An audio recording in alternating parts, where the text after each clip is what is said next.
ngayon sa may McDo, sa may Molino. Molino, tama yan. Sa may McDo Molino. Sa may malapit sa St. Dominic College. And dito kami kakain ng lunch nila Okasa na to sa Kuwait Catedral sa si Drake. Bago pumunta sa may airport. Yun. And ngayon bumibili ako ng Americano small espresso coffee.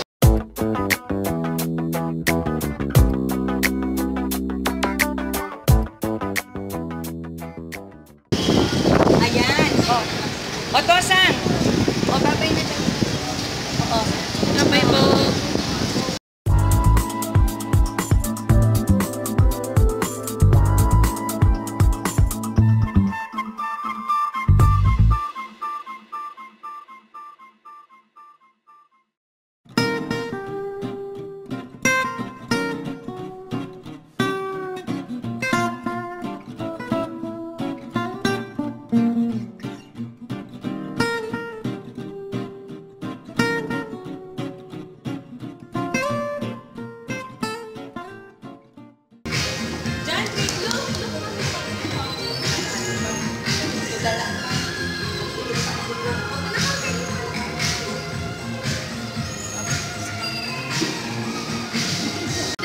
Sa Venice Plaza sa McKinley Hill and kain daw kami sa Zards.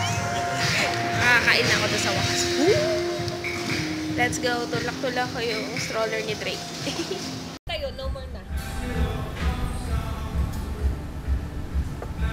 Wala na. Wala na. Basa na si Drake. Ayan, basa na.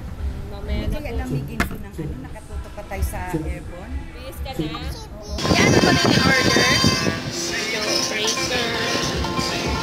Jawbreaker.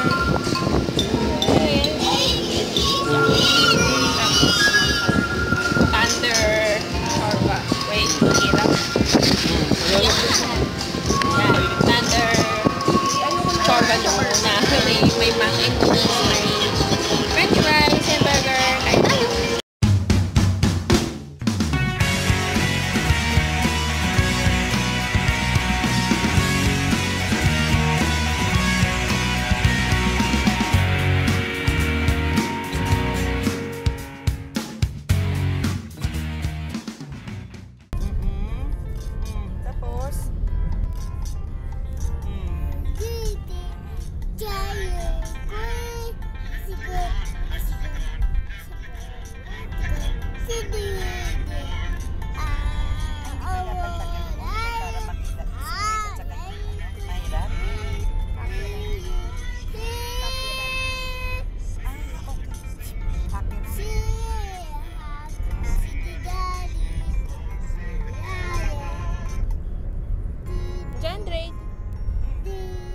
So, kakain na kami ng dinner. Bumili kami kanina ng barbecue.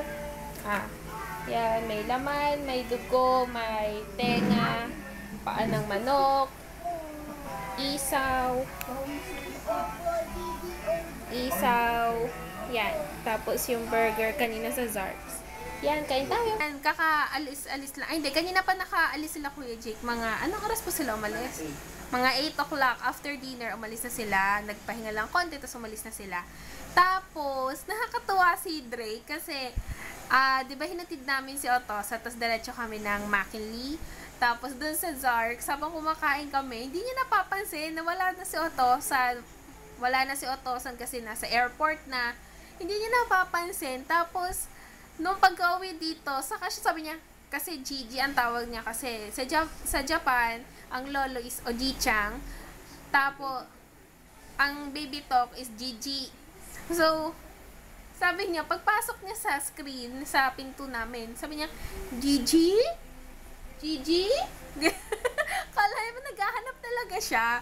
Na yung parang, hindi mo napansin na wala si Gigi sa Zarks habang kumakain tayo. Nung umuwi, saka lang niya napansin na wala si Gigi, na hindi namin kasama, na nasa Japan si Gigi. Kaya, yun. So, yun lang. Mag-good night na ako. Bukas na lang ulit. Good night. Bye!